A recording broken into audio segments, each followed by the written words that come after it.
ድንግል ማርያምን እንደዚህ በሏት። ምን ያህል እንደምወድሽ ሳስብ ዝም ብዬ ለራሴ ይገርመኛል። ብዙ ሰውና ብዙ ነገርን ተስፋ አድርጌ ያውቃለሁ። እንዳንቺ ተስፋዬን የጠበቀና ያለመለመልኝ የለም። ለተመረቅሽ ሜካፕ እስቲ ራስሽን ነው መስተዋት የለም ቤት የሰርጌን ቀን ደግሜ ዞር ብዬ ማርያም የሰቆቃ ቀን ልታረግብኝ። ሰላም ውድ የተከበራችሁ ነው የተወደዳችሁ የዚህ ቻናል ቤተሰቦች እንዴት ናችሁ? ሰሞንኛ ወቅታዊ አነጋጋሪ የሆነ ቪዲዮችን ይዤላችሁ ቀርቤያለሁ። ለቻናላችን አዲስ ከሆናችሁ ቻናላችን ሰብስክራይብ፣ ምን ለቃችሁ ቪዲዮዎች ላይክ ያደርጋችሁ አብሮነታችሁን አሳዩን። ወደ ቪዲዮቹ ቤተሰቦች ዛሬ በቅድሚያ ማሰማችሁ ቪዲዮ ምንድነው? በዛሬው ዕለት እናታችን ቅድስት ድንግል ማርያም ወርሃዊ ክብረ በዓል እየተከበረ ይገኛል። እጅግ በጣም ብዙ ሰዎችም የተለያየ ደስ የሚሉ መልካም ምኞቶችንም እየተመኙ ነበረ። አንድ ቪዲዮንም አይተን እንመለስ። ድንግል ማርያምን እንደዚህ በሏት። ምን ያህል እንደምወድሽ ሳስብ ዝም ብዬ ለራሴ ይገርመኛል። ብዙ ሰውና ብዙ ነገርን ተስፋ አድርጌ ያውቃለሁ። እንዳንቺ ተስፋዬን የጠበቀና ያለመለመልኝ የለም።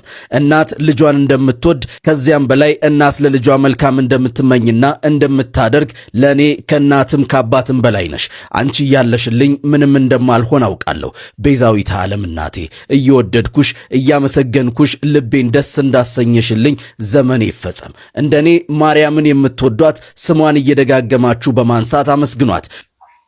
አሜን። ቤተሰቦች ሁላችንም ኮሜንት ላይ ደስ የሚሉ ኮሜንቶችን ብታስቀምጡልኝ ደስ ይለኛል። በቀጣይ ደግሞ ማሳያችሁ ቪዲዮ እንደ ቤተሰቦች እጅግ በጣም በሚገርም ሁኔታ አስገራሚ ድርጊትን ስታደርግ የነበረች አንዲት እህታችን በተለያየ ነገሮችን ስታወራ ነበረ። በዛ ዙሪያም የተለያዩ ሰዎችም ሀሳብና አስተያየትንም የሰጡባት ነበረን።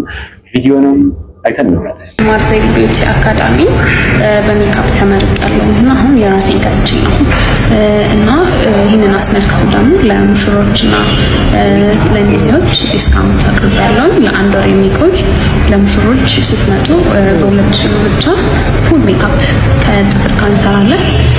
ሚዜዎቹም እንደዚህ በ1500 ብር የመጣችሁ ተሰሩ እላለሁ። አመሰግናለሁ። የሆነ ቦታ ግን ያየሁሽ መሰለኝ ፊልም ትሰሪያለሽ። ራንጎ ላይ ያየሁሽ መሰለኝ። የት ነው የተመረቅሽው? አሳስተውሻል። ምንድን ነው የተማራችሁት እንዴ? ሜካፕ ለምን ፊልም ነው? ለሆረር ፊልም ነው የተመረቅሽው ሜካፕ? እስቲ ራስሽን ነው መስተዋት የለም ቤት የሰርጌን ቀን ደግሜ ዞር ብዬ ማርያም የሰቆቃ ቀን ልታረግብኝ ሰርጋችሁን እኔ ልስራችሁ ይባላል። እየቀለድሽ ማለት እግዚአብሔር እየቀለድሽ ማለት።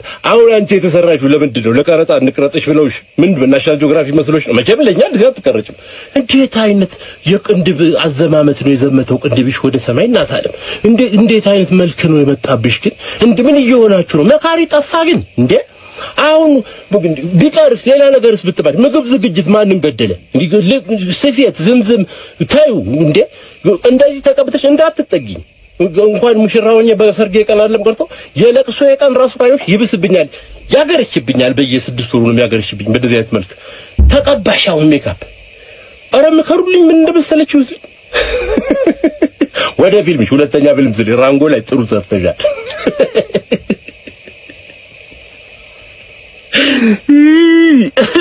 ወይ ትምህርት ቤት እንደዚህ ይጫወቱብሽ።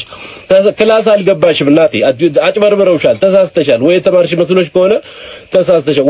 ወድቀሽ ነው በፊትሽ ወደቅሽ። የሜካፕ ሲጨርሱ እቃው ላይ ወደቅሽ እና ዝም ብለሽ ጠረቅ አርገሽ ምን ትላለች እንዳው በጣም አስገራሚ ነገር ነበረ ሲናገር የነበረው ሻመረ ባሪያም። እናንተም የተለያየ ሐሳብና አስተያየት ኮሜንት ላይ እንደምታስቀምጡልኝ ተስፋ አድርጋለሁ።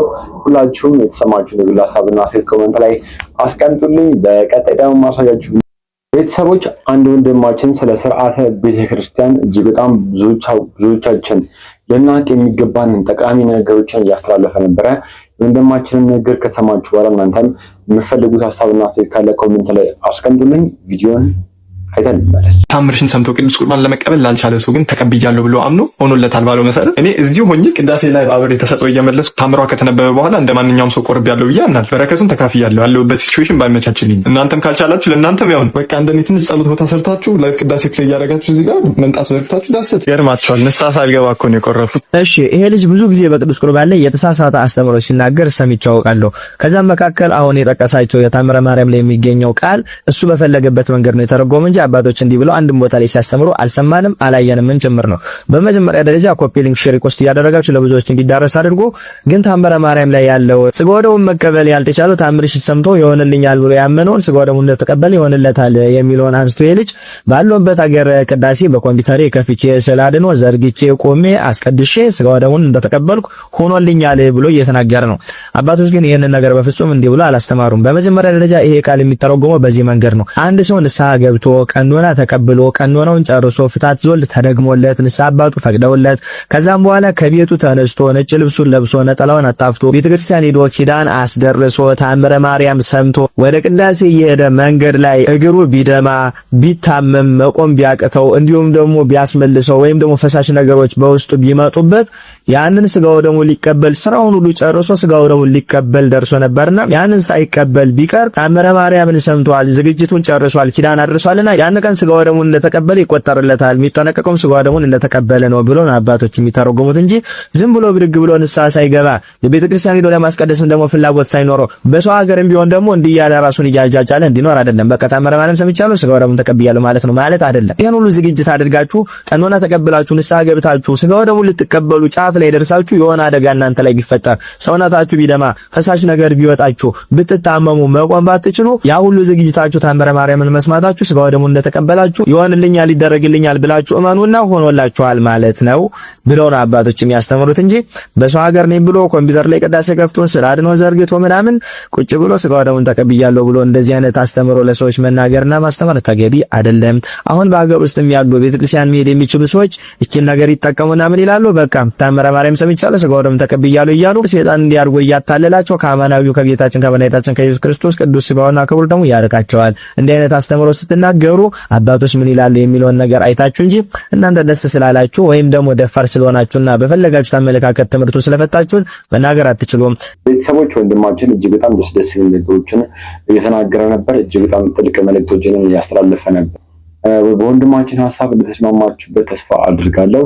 የተሰማችሁን የግል ሐሳብና ኮሜንት ላይ አስቀምጡልኝ። ሳምንቱን እጅግ በጣም በስፋት ሲያነጋገር ከነበሩ ምንጮች መካከል ደግሞ ከዚህ ቀደም በተለያየ ደረጃ ላይ በስልጣን የምናውቃቸው አቶ ገዱ አንዳርጋቸው በዚህ ሰዓት ላይ በአሜሪካ በመኪና ፓርኪንግ ቦታ ላይ የሰሩ ቪዲዮም በዚህ በሶሻል ሚዲያ ላይ የተዘዋወረ እጅግ በጣም በሰዎችንም አስገርመውም ነበረ። ትክክል ነው ያደረጉት ወይ ደግሞ አሳፋሪ ድርጊት ነው ያደረጉት? እስኪ መልሶ ለእናንተ ትችላችኋለሁ። ቪዲዮውን አይተን እንመለስ። እግዚአብሔር ይመስገን ፓርኪንግ እየሰራውን በኩራት ደስተኛ ነኝ። ማሰብ ያለባችሁ መጨነቅ ያለባችሁ አጀንዳም መሆን ካለበት ወጥቶ መግባት ላቃተው የኢትዮጵያ ሕዝብ እጅግ በጣም ለተሰቃየው ለእናንተ ለኢትዮጵያ ሕዝቦች አስቡ እንጂ በዚህ ሰዓት ለኔ መጨነቅ የለባችሁም። የዶክተር ገዱ አንዳርጋቸው ንግግር ነው። እጅግ የሚከፋኝ ስደተኛ መሆኔ እንጂ አሁን ያለውበት የኑሮ ደረጃ አይደለም። ኢትዮጵያ ውስጥ እያለው በስልጣን ላይ በነበርኩበት ዘመን ሕዝብን ለማገልገል እንጂ የራሴን ቤተሰብ ራሴንም ለመደጎም ያረኩትን ጥረት የለም ማድረግም አይገባኝም። ሕግም ቢሆን በህሊናም ተጠያቂ ያደርጋልና ይህንን አላደረኩም። በዚህም ደስተኛ ነኝ። ስለኔ ማሰብ አይገባችሁም ብለዋል። ይልቁንም ለኢትዮጵያ ለእናንተ አስቡ። ነገሮች ተስተካክለው ወደ ሀገሬ የምገባበት ቀን ይናፍቀኛል። ያም ሆነ ግን አሜሪካ እስካለው ድረስ ሲስተም ውስጥ ገብቼ መስራት አለብኝ። ለዚህም ራሴን ለማስተዳደር ፓርኪንግ መስራት የሚያኮራኝ እንጂ የሚያሳፍረኝ አይደለም ብለዋል።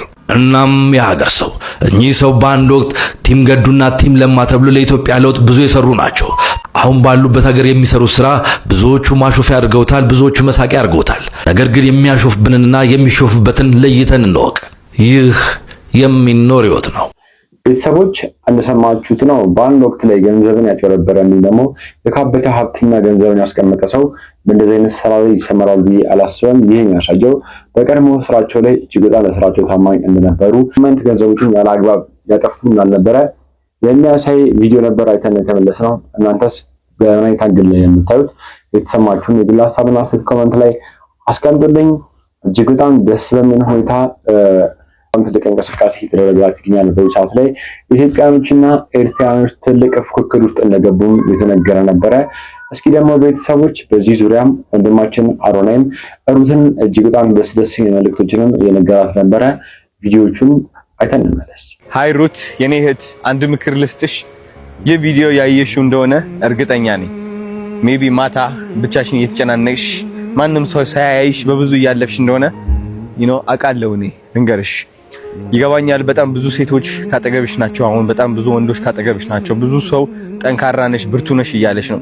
ግን ለየት ባለ መልኩ አንዴ ላወራሽ እፈልጋለሁ በዚህ ቪዲዮ ማለት ነው። እሺ ስሚ፣ አንቺ እንድታቂው የምፈልገው ሁለተኛም ሁኚ፣ ሶስተኛም ሁኚ፣ አራተኛም ሁኚ አንቺ ከዚህ አዋርድ በላይ እንደሆንሽ ማወቅ አለብሽ።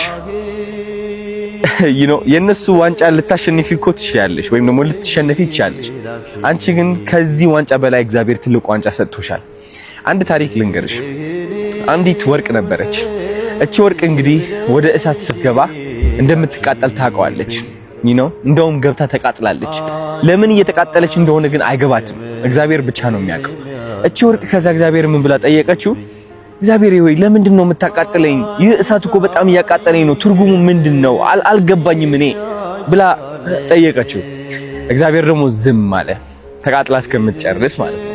ከዛ ትልቁ ስቃይ ያጋጠማትና ከዛ በእሳቱ አለፈች። ከእሳቱ አልፋ ስትወጣ ግን ራሷን ስትመለከተው እቺ ወርቅ በብዙ ሰው ተፈላጊ ሆነች። በጣም ጠንካራ ሆነች። የሷ ቫልዩ በጣም ከፍ አለ። የዛኔ ገባት እግዚአብሔር የፈተናት ለካስ ለምክንያት ነው። እግዚአብሔር የፈተናት ለካስ እግዚአብሔርና እግዚአብሔር ያወቀው ትልቅ ዋንጫ ስላላት ነው። ስሚ ልንገርሽ፣ ያንቺ ትልቁ ፈተና ህይወትሽ ላይ ያጋጠመሽ ነገር ነው። ህይወትሽ ላይ ያጋጠመሽ ነገር እውነቴን ነው የምልሽ እኔ መረዳት አልችልም። because እኔ አልገጠመኝም እኔ ተረዳሽኝ። በጣም ከባድ ነው። እንደ አንድ አዶናይ በብዙ ፈተና አልፌያለሁ። እንዳንቺ ግን እግዚአብሔርን እኔ አልተፈተንኩም። ተፈትኝም ለራሱ ለማለፍ ያስፈራኛል። ብዙ ሰው የሚፈራውን ነገር ነው አንቺ ያጋጠመሽ።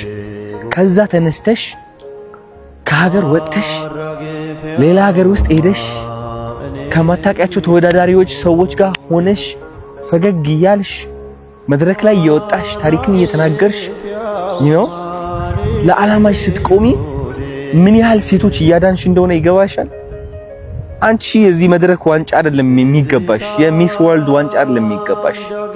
እግዚአብሔር የሸለመሽ ዋንጫ አለ ኦሬዲ። ከዚህ ዋንጫ በላይ ነሽ፣ ከዚህ አዋርድ በላይ ነሽ። እውነቴን ነው የምልሽ።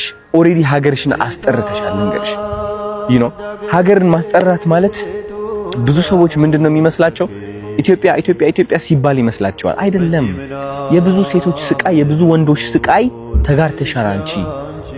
እዛ መድረክ ላይ የወጣሽ ቀን ታሪክ ሰራሽ፣ አሸነፍሽ፣ በቃ ዋንጫ ተሸለምሽ። ኦሬዲ ትልቅ ጥንካሬ ነው እወቂው። ምንም ያህል ብዙ ሰው ቢያበረታታሽ መጨረሻ ላይ እንደምታለቅሽና በብዙ ስቃይ እንደምታልፊ አውቀዋለሁ። የተናገርኩሽ ነገር ልብሽ ውስጥ ያለው ስቃይ እንደማያሻሽለው አውቃለሁ። ግን ደግሞ ይህ ስቃይ አንቺ ወደ ወርቅ ከወርቅም በላይ እየቀየረሽ እንደሆነም እንዲገባሽ እፈልጋለሁ። ብዙ ሴቶች አሉ በማይታመንና በከባድ የሆነ ነገር እያለፉም የሚገኙ። አንቺ ከዛ ስቃይ ተነስተሽ እዚህ መድረክ ላይ መቆምሽ ለነሱ ምን ያህል ምሳሌ እየሆንሽ እንደሆነ ታውቂዋለሽ። ግን ይገባሻል፣ ያንቺ ስቃይ ለምክንያት እንደሆነ እወቂ። አንቺ ተሰቃይተሽ በሺዎችና በሚሊዮኖች ሴቶች እየዳኑ ነው። ብዙ ወንዶችም እየዳኑ ነው። ይሄ ከሴት ከጾታ ያለፈ ነገር ነው። ከብሔር፣ ከፖለቲካ፣ ከቋንቋ፣ ከቀለም፣ ከደም ምናምን ያለፈ ነው። እዛ መድረክ ላይ ወጥተሽ ስለ ታሪክ ስትናገሪ፣ አንቺ ታሪክሽን ስትናገሪ እያለቀሱ የነበሩት ኢትዮጵያውያን ብቻ አይደሉም። አይቻቸዋለሁ። ስፓኒሾች ነበሩ፣ ከሌላ ዓለም ክፍል የመጡ ሰዎች አሉ፣ ሴቶች አሉ። እነዚህ ሴቶች እያለቀሱ ነበረ። ምን ሆኖ ነው ያለቀሱት? ቋንቋ አይገድበውም። ሰዎች የቀረብ በጣም ተወዷት ፈሳችሁ ሙታባችሁ፣ እንዲሁም ደግሞ እጅግ በጣም ልባችሁ ተስፍሮና አዝናችሁ ሀገራችሁን ወክላችሁ በትልቅ መድረክ ላይ መወዳደር ማለት እጅግ በጣም ትልቅ ስለለብናን ይፈልጋል። ምክንያቱም ውስጡ የተጎዳና ውስጡ የተሰበረ ሰው በትልቅ መድረክ ላይ ቆሞ ንግግሮችን ማድረግ ውድድሩን ማድረግ እጅግ በጣም ከባድ ነው። ተራይ የነበረው ነገር እጅግ በጣም ጠንካራ ሴት መሆኗን የሚያሳይ ነገር ነበር ታደርግ የነበረው። ወንድማችን አሮናይም እጅግ በጣም ደስ ብሎ እሷን የሚያጽናኑ፣ እሷን የሚያስደስቱ፣ እሷን እንድትበረታ የሚያደርጉ ነገሮች ነበር ሲናገር የነበረው። ብዙዎቻችሁም ደስተኛ ናችሁበት ተስፋ አድርጋለሁ በወንድማችን አሮናይ ንግግር። በቀጣይ ደግሞ ማሳያችሁ ቪዲዮ ነው ቤተሰቦች። በዚህ ሰዓት ላይ ህፃናት፣ ታዳጊዎች የተለያየ የሆነ የጾታዊ ትንኮሳ የተደረገባቸው ይገኛል። በአንድ ወቅት ላይም ጆርዲ በዛብህ ተማሪ እያለው የእንግሊዝኛ አስተማሪ ደብዳቤ ይጽፍልኝ ነበር ብላ ስቶሪ ታይሟን የተናገረች ነበረ። ይሄ ቪዲዮንም ሰምተን እንመለስ። ስድስተኛ ክፍል እያለሁኝ በጣም የምንወደው አስተማሪ ነበር። በቃ he was the students favorite። አረ ተማሪዎች ብቻ ሳይሆን አስተማሪዎችን በጣም ይወዱት ነበር፣ ግን ስፔሻሊ ተማሪዎች እንወደው ነበር። ጠዋት ከግቢ ገብቶ ግቢውን አቋርጦ ስታፍ ሩም የአስተማሪዎቹ ቢሮ እስኪገባ ድረስ ወደ 10 ወደ 15 ልጆች ከበውት ሰላም ሊሉት ማለት ነው። just say ሁሉ ጊዜ በተማሪ ተከቦ ያለ አስተማሪ ታውቃላችሁ፣ እንደዛ ነበር። እንግሊዘኛ ነበር የሚያስተምረን። ቀልደኛ ነበረ። በጣም ያሳቃ ነው የሚያስተምር። ተናደደ ወይ ተቆጣ ከተባለ በቾክ ነው የሚቀወራችሁ። አይናገራችሁም፣ አይሳደብም፣ አይማታም። just ቾክ ይወረወርባችኋል በቃ ዝም እንድትሉ ማለት ነው። እና ሁሉም ተማሪ ነበር የሚያከብረው፣ ሁሉም ተማሪ ነበር የሚወደው። የሱ ፔሪድ የሌለበት ቀን ማለት ዛሬ አያልቅም የሚባልበት ቀን ነበረ ትምህርት ቤት። I think ቆንጂዬ ነበር ይመስለኛል። አዎ ቆንጂዬ ነበር። ትንሽ ሲያወራ የሚኮላተፋት ነገር ነበረችው። ሶ ሲያወራም ደስ ይል ነበር ስናየው። he was charismatic። ሩጫ ነው፣ አጭር ነው። ያው እኛ ጩጬዎች ነን ገና፣ ስለዚህ የርዝመት ምናምን ጥቅም ገና አልገባንም ነበር። ተማሪዎች ነበሩ that had a crush on him, like they used to like him, like admire ያረጉታል ከሩቁ ማለት ነው። ወይኔ እንዴ ከቲቸሮቹ ላኩ ቆንጂዬ እሱ ነው ምናምን ይባል ነበር። እዛ ጊዜ ሁለት ጓደኞች ነበር የነበሩኝ። አንዷ ጓደኛዬ ሰቃይ ናት። ከ6ኛ ኤ እስከ 6ኛ ዲ ሁሉንም ዘግታ አንደኛ ነው የምትወጣው እና ሰቃይ ነች፣ ቀይ ነች፣ ደንቦሽቦሽ ያለች ናት። ሰውነቷም ከኛ ቀድሞ ነው ጉርምስና ውስጥ የገባው። ሰው ጡቷ ምናምን ያወጠቆጠው ቀድሞ ነው። አንደኛዋ ጓደኛዬ ደግሞ እብድ ናት። ከሁለታችን ጋር ስትነጻጸር ትምህርት ላይ ብዙም አይደለችም። እኔ መሃል ላይ ነኝ፣ እብደቱ ላይም ትምህርቱ ላይ መሃል ላይ ነኝ። ሶስታችን ጓደኛ ማቾች ነበርን እና የሆነ ቀን እኔ በጠዋት ነው የምመጣው። አያቴ ቤተክርስቲያን ትገባና እኔን አድርሳኝ ነው ተመልሳ ወደ ቤተክርስቲያን የምትገባው። ከሁሉም ሰው ቀድሜ የምመጣው እኔ። ቁጭዬ ዴስክ ላይ እየጠበኳቸው መጣች አንደኛዋ ሰቃይዋ ጓደኛዬ፣ ቀይዋ ማለት ነው። መጣችና ኧረ ዮርዲ የምነግርሽ ነገር አለ ምናምን አለች። እጇ ይንቀጠቀጣል ምናምን በቃ የሆነ ነገር እንትን ብላለች። ምን ሆነሽ ነው? ምንድን ነው ምናምን። እኔ ደግሞ ሰፍ ብዬ ለወሬ ምንድን ነው ምናምን ስላት እንኪ ይሄንን አንብቢው ሰው ሳያይሽ ብላ የሆነ የተጣጠፈ ደብዳቤ ሰጠችኝ ማለት ነው። ገለጡ እና የፍቅር ደብዳቤ ነው።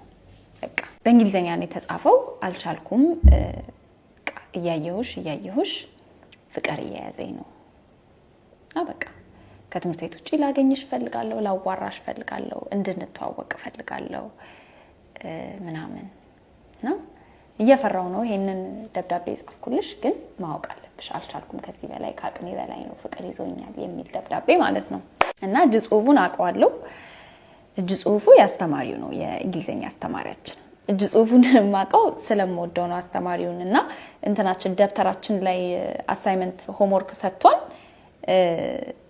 ልክ ስህተት ስንሳሳት ያርምልናል፣ እዛው ይጽፈዋል፣ ስህተታችን ምን እንደሆነ ይጽፈዋልና የእጅ ጽሁፉን ሁላችንም በደንብ እናውቀዋለን። ደግሞ በቃ ልቅም ያለች እጅ ጽሁፍ፣ ይሄ ኤች ቲ ምናምን ረጅም አድርጎ ሌሎቹን ደግሞ አጭር አድርጎ ነው የሚጽፈው፣ እንደ ከርሲቭ ነው የሚጽፈው። ሰው ያስታውቃል የማን ጽሁፍ እንደሆነ።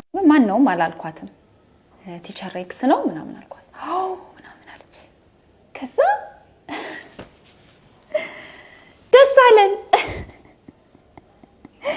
ደስ አለን በቃ ማለት ኦ ማይ ጋድ ይሄ ፌቨሪት ቲቸር የሆነው ቲቸር አንቺን ወደደሽ፣ ወይኔ ታድለሽ ምናምን። እኔም ያቺኛዋን ጓደኛዬ ስትመጣ አሳየናት፣ ደብዳቤ ያለን በጣም ኤክሳይትድ ሆነን ማለት ነው።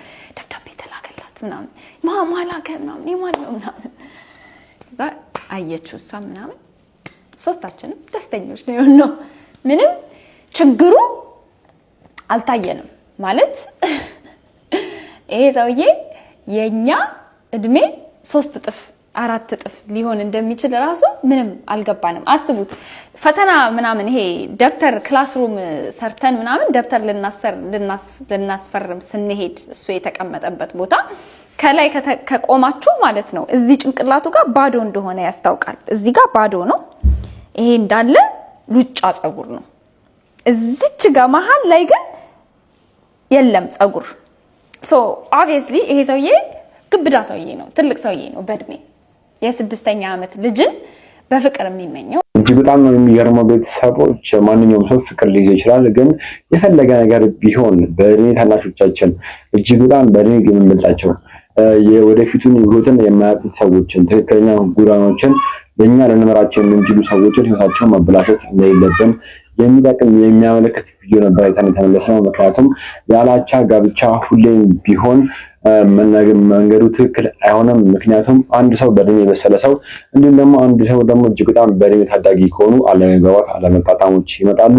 ወደፊትም አላስፈላጊ የሆነ ግጭቶች እንዲሁም ደግሞ የተለያዩ አይነት ችግሮች በመሀል ይፈጠራሉ። ታዲያ ከሰሞኑን የሰማናላቸው ነገሮችም ከነዚህ አይነት ነገሮች ጋር በተያያዘ የሚመጡ ችግሮች ናቸው። ታዲያ ብዙ እህቶቻችን በሻት ላይ ህይወታቸው እያለፈ ያለው በእንደዚህ አይነት ምክንያታው እያለቻን እህታችንም የተናገረች ነበረ። ብዙዎቻችሁም በዚች እህታችን ሀሳብ የምትስማሙበት ተስፋንም አድርጋለሁ። በቀጣይ ደግሞ ማሳያችሁ ቪዲዮ ምንድነው ቤተሰቦች እና ደግሞ ቤተሰቦች አውንታ ቨርሲሳ በዚህ ሰዓት ላይ መኪና የሚሸጡ ሰዎች የት ገቡ እያለ ይገኛል። ቤተሰቦች ብዙዎቻችሁ ይህ ጥያቄን የጫረባችሁ ተስፋ አድርጋለሁ። ምክንያቱም የመኪና መሸጫ ቦታዎች ላይ በዚህ ሰዓት ላይ ምንም አይነት መኪና እያየን አይደለም። በዚህ ዙሪያም አውንታም የተለያየ ሀሳብና አስተያየቶችን እየሰጠ ነበረ። ቪዲዮቹን አይተን እንመለስ። መኪና ሻጮችን የከተማ አስተዳደሩ ከአሁን ወዲህ ህጋዊ መስመርን ይዛችሁ ብቻ ነው የምትንቀሳቀሱት፣ የንግድ ስርዓቱን ይዛችሁ ብቻ ነው የምትንቀሳቀሱት። ስለዚህ በንግድ ስርዓቱ መሰረት ግብር ትከፍሉኛላችሁ አላቸው። አንድ ሰው አንድ ድርጅት መፍትሄ ነው ብሎ አልተከራከረም። ይሄንን ባላቸው በንጋታው ጣጥለው ማለት ግቢውን ብቻ ለቀው ሁሉም በሚባል ደረጃ የሉም። ይሄ ምን ይነግረናል? ማንፊያ በየዘርፉ፣ ሌባ በየዘርፉ፣ ተቆጣጠር የተባለው አካል ቸልተኝነት በየዘርፉ። እነዚህ አካላት እንግዲህ የኮሚሽኒንግ ስራ ነው ፍቃዳቸው። ስለዚህ የኮሚሽኒንግ ስራ ነው። መኪና ይሸጣሉ፣ ካስመጪዎች ላይ አምጥተው ያለ ደረሰኝ ይሸጣሉ። ፍቃድ ያወጡት በኮሚሽን ነው። አንተ ላይ አስመጪው ይጭንብሃል ትርፍ። እነዚህ ሰዎች ደስ ያላቸውን ይጭኑብሃል። የቤት ኪራይ ይጫንብሃል። ከተሳካልህ ደግሞ ሌብነትን ኤክስፒሪየንስ ያደረጉ ሳኮ እና እነዚህ መኪና ሻጮች ነን የሚሉ አካላት ከሳኮ ሄደ ደግሞ ተበድረ ሳኮ ራሱ ደግሞ ይጭንብሃል። መጫኛውን ጢም አድርጎ ማለት ነው። እንደምንም ብለህ ከተሳካልህ ራይድ ብለህ ትጀምራለህ። ማላይ ትጭናለህ። አንተ ደግሞ ህብረተሰቡ ላይ ማለት ይሄ ነው የሆነው ማንፊያ በየዘርፉ ማለት ነው። ይሄንን ቪዲዮ ኮፒ ሊንክ ሼር ምናምን አድርጉት የሚመለከታቸው አካል ጋር እንዲደርስ ማለት ነው።